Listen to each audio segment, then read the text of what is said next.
સુરતના ગોળાદરા પોલીસે વાહન ચોરી ટોળકીની ધરપકડ કરી છે। ઘર પાસે પાર્ક કરેલ વાહનોને આરોપીઓ ટાર્ગેટ કરી ચોરી કરતા હતા। 2 મોપેડ અને 1 બાઇક સાથે પોલીસે 3 આરોપીને પકડી પાડ્યા। મુખ્ય આરોપી દેવું થઈ જતા મિત્રો સાથે મળી ચોરીનો પ્લાન બનાવ્યો હતો।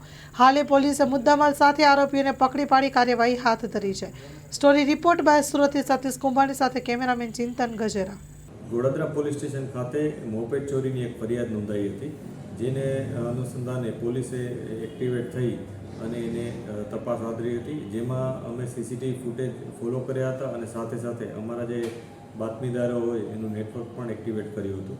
અમને છેલ્લે સફળતા મળી હતી કે જેમાં અમને જાણવા મળ્યું હતું કે 3 વ્યક્તિઓ આ ચોરીમાં સામેલ છે। એકનું નામ નિલેશ હડિયા, એક વિપુલ સિસારા અને એક હિતેશ લાડુમોર। આ 3 જણાએ થઈ અને ટોટલ 3 વ્હીકલની ચોરી કરી હતી, જેમાંથી 2 વ્હીકલ છે એ પૂણા પોલીસ સ્ટેશન વિસ્તારના છે અને ત્યાં ચોરીના ગુના નોંધાયા હતા, જે બંને અનડિટેક્ટ હતા। ત્યારબાદ એક જે ગોળાદરામાં ચોરીનો ગુનો નોંધાયો હતો એ પણ ડિટેક્ટ થયું છે। પોલીસે આ 3 બાઇક્સ રિકવર કર્યા છે। આ ટોટલ બાઇક્સની કિંમત 1,70,000ની આસપાસ થાય છે। આની સાથે સાથે પોલીસે એક અન્ય વ્હીકલ પણ રિકવર કર્યું છે કે જે વ્હીકલ આ લોકોએ ચોરીના ગુનામાં કામમાં લીધેલ હતું। આ વ્હીકલ હોન્ડા શ્રાઇન છે, એની કિંમત 40,000 છે, એની કિંમત 50,000 છે અને ટોટલ આવી રીતના મુદ્દામાલ પોલીસે રિકવર કર્યો છે। આ લોકોએ અન્ય કયા ગુનામાં સંડોવાયેલ છે કે નહીં એ પણ અમે તપાસ કરી રહ્યા છીએ। આમાં જે મુખ્ય આયોજન છે ચોરીનું એ નિલેશ હડિયા કરીને જે વ્યક્તિ છે એનું છે। એ પોતે ગેરેજનો માલિક છે અને એને થોડોક પૈસાની રિક્વાયરમેન્ટ હોવાથી એણે આ ચોરી કરવાનું આયોજન કર્યું હતું। 2 બીજા જે આરોપી છે એમનો કઈ રીતના રોલ જોતો હતો અને કઈ રીતે આ વાહનની ચોરીને અંજામ આપ્યો હતો?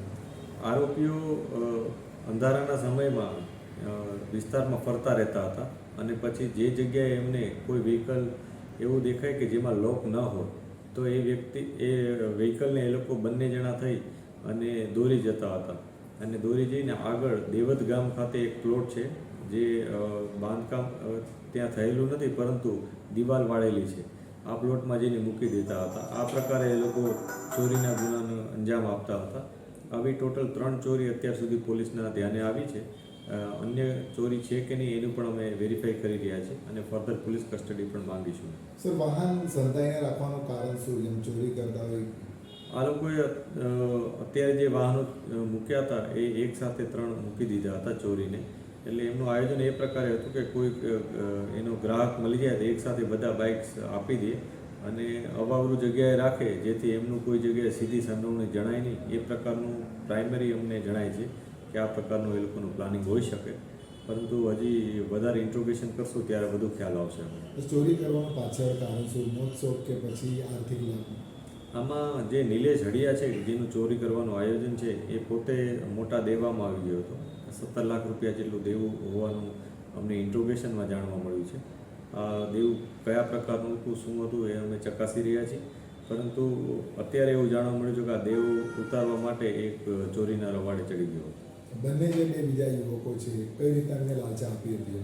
આ બંને જે યુવકો છે એ એના મિત્રો છે અને પોતાના મિત્રને મદદ કરવાની ઓલામાં એ લોકો એના પાર્ટનર તરીકે આમાં આવી ગયા હતા અને 3 જણાએ મળી અને ચોરીને અંજામ આપ્યો। 3 આરોપીઓ પર કોઈ ભૂતકાળમાં કોઈ ગુના નથી? અત્યાર સુધી એવી કોઈ બાબત જાણવા નથી મળી કે 3 જણા અન્ય કોઈ ગુનામાં ભૂતકાળમાં સંડોવાયેલા હોય, સિવાય કે આ 3 જે અનડિટેક્ટ ગુના ડિટેક્ટ થયા છે એ છતાં અમે તપાસ કરી રહ્યા છીએ કે કોઈ જગ્યાએ અગાઉ પણ વ્હીકલ ચોરી થઈ હોય અને ત્યાં આ લોકોની સંડોવણી હોય છે કે નહીં એ પણ અમે તપાસી રહ્યા છીએ। કચ્છની પ્રજાનું માનીતું અને કચ્છની પ્રજાના સાથ સહકાર અને પ્રેમથી સાકાર થયેલું એલબી મોલ એટલે કે લુગડા બજાર ફેમિલી શોરૂમ। અમારું address Bhuj branch, Anam ring road, Bhuj, Kutch. Mobile number 8980413537। Mandvi branch, Nandanvan society, Mandvi, Bhuj highway, market યાર્ડની બાજુમાં, માંડવી, કચ્છ। Mobile number 6353695514। નોંધ: રવિવારે આખો દિવસ શોરૂમ ખુલ્લો રહેશે।